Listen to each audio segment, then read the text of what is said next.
तो नमस्कार दोस्तों, मेरा नाम है शिवांश और आप मेरा चैनल देख रहे हैं जॉब फेयर।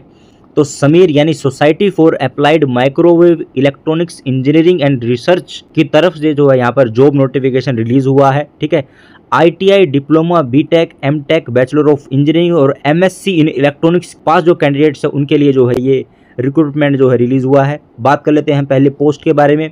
तो पोस्ट आपकी सबसे पहले रहेगी रिसर्च साइंटिस्ट के लिए। ठीक है, ये इसका पोस्ट कोड है। डिसिप्लिन किसके अंदर आपका होना चाहिए? इलेक्ट्रॉनिक्स, कम्युनिकेशन और टेलीकम्युनिकेशन के अंदर जो है आपका बीई बैचलर ऑफ इंजीनियरिंग हो या फिर बीटेक हो या फिर एमई हो या फिर एमटेक हो in electronics and communication engineering के अंदर, इलेक्ट्रॉनिक्स हो, टेलीकम्युनिकेशन इंजीनियरिंग हो या फिर एमएससी हो electronics from a recognised university institute से विद आपके जो है 55% मार्क्स आपके होने चाहिए आपकी डिग्री के अंदर। टोटल पोस्ट जो है यहाँ पर इन्होंने 10 रिलीज़ की है। ठीक है, रिसर्च साइंटिस्ट के लिए। यहाँ पर मैं आपको बता देता हूँ डिज़ायरेबल, अगर आपके पास एक्सपीरियंस है तो भी चलेगा, नहीं है तो भी यहाँ पर आप एलिजिबल हो। Experience in electronic circuit handling of test and measurement instruments and electromagnetic circuit simulation के अंदर जो है आपके पास एक्सपीरियंस हो। ठीक है, बात कर लेते हैं यहाँ पर सैलरी की। तो 32,000 पर मंथ आपको जो है सैलरी मिलेगी। कंसोलिडेटेड पे विद एनुअल इंक्रीमेंट भी आपका जो है होता रहेगा सैलरी से अलग।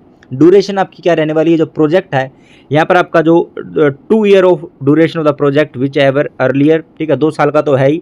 अगर प्रोजेक्ट अगर और बढ़ता है तो आपका जो है यहाँ पर कॉन्ट्रैक्ट भी वहाँ पर बढ़ जाएगा। ठीक है, तो जो है एक्सटेंड आपका जो है कॉन्ट्रैक्ट हो जाएगा। वैसे फिलहाल के लिए यहाँ पर 2 साल के लिए है।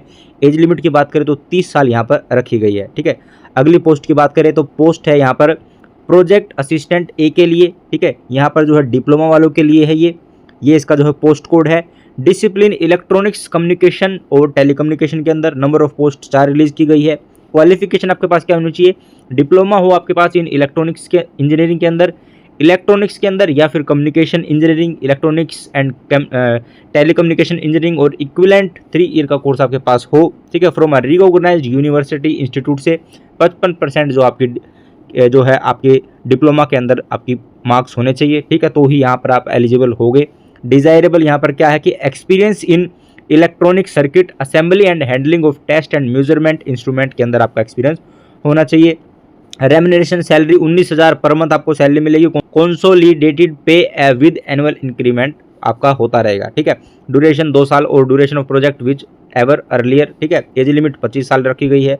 बात कर लेते हैं यहाँ पर अगली पोस्ट की, तो वो है प्रोजेक्ट असिस्टेंट ए के लिए, डिप्लोमा वालों के लिए ही है। डिसिप्लिन मैकेनिकल में 2 पोस्ट रिलीज़ की गई है। डिप्लोमा आपके पास हो इन मैकेनिकल इंजीनियरिंग में 3 साल का, from a recognised university institute से 55% मार्क्स के साथ। डिज़ायरेबल एक्सपीरियंस हो आपका in 2D 3D CAD based drawing generation के अंदर या फिर और साथ में नॉलेज हो आपको क्वालिटी कंट्रोल और डायमेंशनल इंस्पेक्शन फॉर डिफरेंट सब सिस्टम एंड सिस्टम के अंदर। ठीक है, ये आपके जो है डिज़ायरेबल एक्सपीरियंस आपके पास होना चाहिए। रेम्युनरेशन जो है 19,000 पर मंथ, कंसोलिडेटेड पे विद एनुअल इंक्रीमेंट आपका जो होता रहेगा। ड्यूरेशन 2 ईयर की रहेगी वो project which ever earlier. Age limit 25 साल यहाँ पर रखी गई है। बात कर लेते हैं अगली पोस्ट की, प्रोजेक्ट टेक्नीशियन ए के लिए। डिसिप्लिन इलेक्ट्रॉनिक्स, कम्युनिकेशन और टेलीकम्युनिकेशन के अंदर। ठीक है, नंबर ऑफ पोस्ट 2 रिलीज़ की गई है।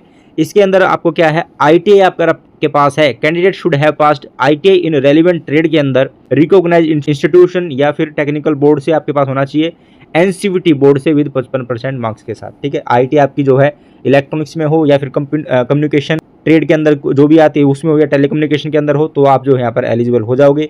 साथ ही जो है यहाँ पर आपकी रेम्यूनरेशन 17,100 रुपये पर मंथ और कंसोलिडेटेड पे विद एनुअल इंक्रीमेंट आपका होता रहेगा। ड्यूरेशन 2 ईयर का रहेगा। Duration of project which ever earlier. ठीक है, प्रोजेक्ट के हिसाब से वो अगर आप बढ़ता है प्रोजेक्ट तो आपका जो है जॉब भी आपकी जो है एक्सटेंड होती रहेगी। एज लिमिट 25 साल यहाँ पर रखी गई है। बात कर लेते हैं अगली पोस्ट के लिए, प्रोजेक्ट टेक्नीशियन ए के लिए, जो यहाँ पर आपके पास ये आईटीआई वालों के लिए है। मैकेनिकल के अंदर फिटर या मशीनिस्ट के अंदर आपकी आईटीआई है तो आप यहाँ पर एलिजिबल हो जाओगे। नंबर ऑफ पोस्ट 2 फिटर के लिए है और 3 मशीनिस्ट के लिए रखी गई है। ठीक है, आईटीआई जो आपकी रेलिवेंट ट्रेड से वो फिटर और मशीनिस्ट के अंदर, एनसीवीटी बोर्ड से और 55% आपकी जो आईटीआई के अंदर मार्क्स आपके होने चाहिए। रेम्यूनरेशन 17,100 रुपये पर मंथ, वही कंसोलिडेटेड पे विद एनुअल इंक्रीमेंट। 2 साल of duration of project which ever earlier और 25 साल यहाँ पर एज रखी गई है। ठीक है, उसके बाद ये आपकी जो सारी जॉब थी, क्या क्वालिफिकेशन थी और एक्सपीरियंस जो डिजायरेबल है वो मैंने आपको बता दिया है नोटिफिकेशन के हिसाब से। ठीक है, जो भी कैंडिडेट्स यहाँ पर एलिजिबल है तो जरूर अप्लाई करना। Only Indian nationals need to apply, ठीक है, वही यहाँ पर अप्लाई करेंगे, only Indian nationals. Age limit जो है यहाँ पर date for age will be closing date for receipt of application age on closing date of the advertisement तक जो काउंट होगी आपकी। हाउ टू अप्लाई, आपको कैसे करना है, application for all post will be accepted online, आपको जो है यहाँ पर अप्लाई करना होगा। ठीक है, इनकी जो ऑफिशियल वेबसाइट पर all interested candidate must log in, ये इनकी ऑफिशियल वेबसाइट है। Till midnight of the closing date of the advertisement instruction along with deadline for filling the form आपको भर लेना है, are available in the same link. Once candidate fill the online information she or he can edit it as he wants. Finally the candidate application must click final submit on which a PDF file will be generated हो जाएगी आपकी। जब एक बार जो आपने जो है candidate ने फिल जो अपनी डिटेल जो एप्लीकेशन के अंदर फिल कर दी, आप वो उसको एडिट भी कर सकते हो। लेकिन अगर जब आपने सबमिट कर दी, फाइनल सबमिट पर क्लिक कर दिया, तो वो आपकी जो PDF फाइल में जनरेट हो जाएगी। Candidate are required to get a print out of the PDF file, उस PDF फाइल का जो आपको प्रिंट आउट निकलवा लेना है और bring it along with all the originals and one set of photocopy, जो आपके ओरिजिनल डॉक्यूमेंट्स है और उनकी एक सेट जो उनकी फोटोकॉपी का आपको ऑल द ओरिजिनल डॉक्यूमेंट्स के साथ when appearing for the written test और इंटरव्यू के दौरान आपको लेकर जाना है। ठीक है, candidate will not be allowed to appear for the written test या interview without print out of the online submitted form PDF file as indicated above. ठीक है, ये आपको जो है लेकर ही जाना है, बिना उनके वहाँ पर आपकी जो है एंट्री नहीं होगी। Result of screening test written examination will be announced and only those candidate who qualify will be called for interviews on the same date. उस दिन भी यहाँ पर हो जाते हैं या फिर अगर उस दिन नहीं हो पाते हैं तो अगले दिन या 2-3 दिन के अंदर उनको बुला लिया जाता है। वैसे सेम डे पर ही आपको रिजल्ट जो है वे अनाउंस कर देते हैं कि हमने किन कैंडिडेट्स को सेलेक्ट कर लिया है। ठीक है, on date schedule which will be announce accordingly. ठीक है, तो यही कुछ आपका समीर का फुल नोटिफिकेशन, जॉब नोटिफिकेशन, जिसकी लास्ट डेट जो है यहाँ पर 3 अक्टूबर रहने वाली है। तो इससे पहले जो अपना जो है फॉर्म आपको अप्लाई कर लेना है ऑनलाइन। ठीक है, करता हूँ मेरे द्वारा दी गई जानकारी आपको अच्छी लगी होगी तो मेरी इस वीडियो को लाइक कीजिए, अपने दोस्तों के साथ शेयर कीजिए। चैनल पर नए हो तो मेरे इस चैनल जॉब फेयर को सब्सक्राइब कीजिए ताकि गवर्नमेंट और प्राइवेट जॉब की रेगुलरली अपडेट आपको मिल सके। तो थैंक यू एवरीवन।